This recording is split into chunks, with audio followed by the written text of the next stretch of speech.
Hello, welcome everyone to Readsmood, Books with Meaning.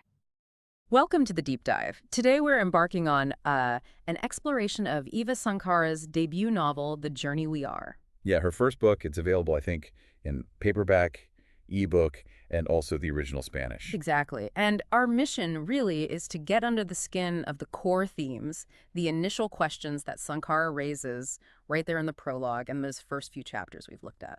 And hopefully you, listening in, might have some of those, moments alongside us as we unpack Nora's early story. Definitely. So let's jump in. That prologue, it doesn't pull any punches, does it? Throws some big questions right at you. It really does. Yeah. Sankara basically asks, what if everything, even the painful stuff, serves some kind of purpose? And what if our lives are sort of pre-planned? Exactly. These aren't just like philosophical side notes. They set the stage for a story that seems deeply invested in, well, why we're here and the choices we make. That whole idea of fate versus free will, right? Are we writing the story or just reading the lines? Sankara puts that tension front and center. Mm-hmm. And that theme she introduces about remembering who we truly are, that feels really central from the get-go. Yeah, like there's something essential we've forgotten, buried under, daily life, and we need to uncover it. Precisely. The prologue suggests Nora's journey, maybe even her struggles, are part of this uncovering, part of a bigger design she might have even chosen. It's a powerful idea to start with. Okay, so then chapter 1, the first crack. We get this really strong sensory memory Nora has. Wet grass, feeling calm. It's such a specific detail. It is. It's like her safe space, her secret refuge, as the book says. But even that memory feels uncertain to her. She questions if it's real. Which immediately highlights that feeling she has, that her life is made of scattered pieces that don't quite fit together. Yeah, these memories she has. Some vivid, some hollow, she says. Like snapshots without the feeling attached. It creates this sense of disconnect. It really sets up this internal conflict in her, doesn't it? Something's not quite right, and she doesn't have the full picture of her own past. Which, makes her maybe more open or vulnerable to the weird stuff that happens next. Like the deja vu in the park. And that old man with the cryptic message, it's a good day to begin. Feels like a nudge, doesn't it? Like the universe just whispering something. The words stick with her, creating this anticipation. But the real jolt, the moment that really grabs you, is the notebook. Finding remember written there when it was blank before. Oh, absolutely. It's a huge moment. It just shakes up her reality. And her physical reaction, the chill, her heart racing, feeling her mind split, it shows how profound this is for her. It's not just seeing a word, it's like the world tilting. Mm-hmm. And the detail about the ink being dry, that's crucial. Right. It rules out the easy explanation, like someone just wrote it. Exactly.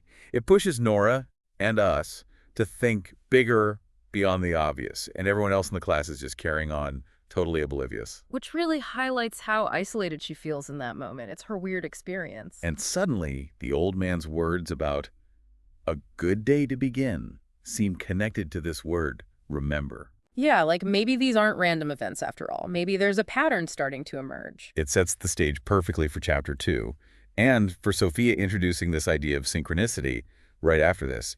This crack appears in Nora's everyday reality. Yeah, chapter 2, Sophia's visits. We first see Nora's house all silent and colorless after Max left.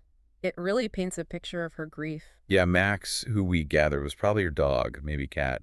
Anyway, a beloved pet.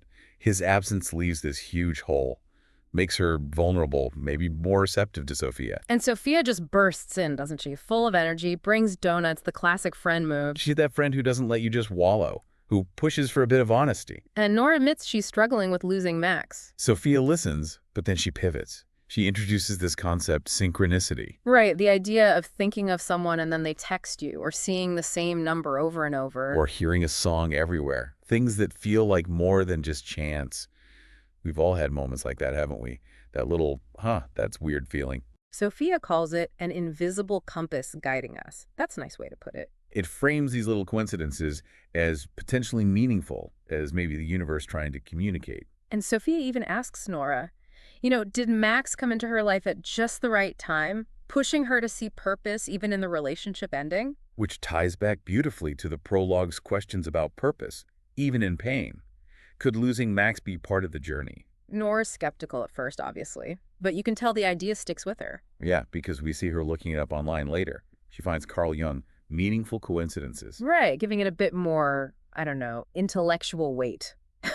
than just Sophia saying it. Jung explored this stuff seriously. He did.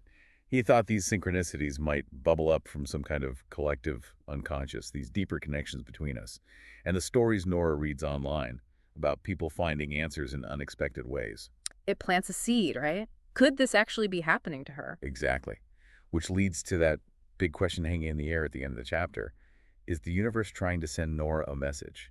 The stakes definitely feel higher now. It makes you, the listener, maybe start noticing things in your own day, too, little patterns or coincidences. Yeah, they're just random, or is there something more going on? Nora's starting to wonder, and maybe you are too. Okay, chapter 3. Signs. Time seems to be slowing down for Nora here, and that idea of synchronicity is really starting to take root. That slower time reflects her headspace, doesn't it? She's processing, becoming more aware, more sensitive to potential signs. It's not just a theory anymore. And then finding that book, The Universe and Its Secrets, just lying there in the park, that seems pretty convenient. Almost too convenient, right? Especially with that bolded sentence inside. Everything is connected. You just have to pay attention. Her reaction pulse quickening, that mix of unease and fascination, tells you this isn't just finding a random book. It feels significant. It really does. It lands like a direct message, a major synchronicity in itself. And it makes her think about Max again, how he came into her life. She starts seeing that the relationship, even with the pain now, wasn't pointless. It taught her things. Loyalty, companionship, simple joys. It's a really important shift. She's finding meaning in past events, even the hard ones. Fits with the prologue's idea again. Pain having a purpose, maybe preparing her for what's next. And she makes this promise to herself. I'll start paying closer attention. That feels like a real commitment. It absolutely is. It's a conscious choice. Yeah. She's shifting from just letting life happen to her to actively looking for meaning in it. And bam, the universe seems to immediately put her to the test. Right. Her mom has a dream about her grandmother, just as Nora was thinking about her. And finding that piece of paper with remember on it again, this time in her backpack. That second appearance of remember is huge. It really undermines any simple explanation. How did it get there? It plants that seed of doubt, or maybe wonder, even deeper. And the book throws out other examples of possible signs, a call from an old friend out of the blue, a forgotten song playing. An overheard word that seems relevant. It broadens the scope of what might count as a sign. It's about being attuned to subtleties. So the big takeaway here is Nora's decision to listen, to stop dismissing these things. Yes. And that decision seems to bring back a sense of hope, a feeling that even though she's hurting, life isn't over.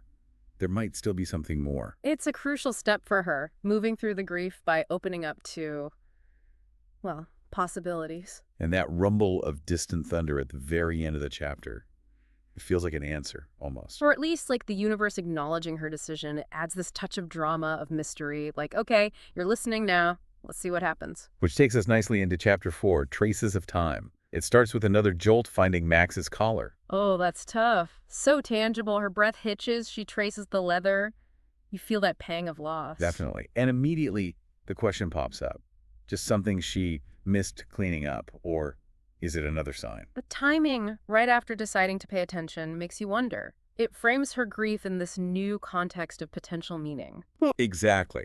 The ambiguity is still there. Is it random, or is it significant? That's the core tension. And then Alvaro shows up, unexpectedly, talking about a philosophy assignment. Yeah, one, Nora has zero memory of being paired with him for, which adds another layer of, wait, what? Is he a sign? Or is her memory just playing tricks? More uncertainty. And his comments on destiny are really interesting.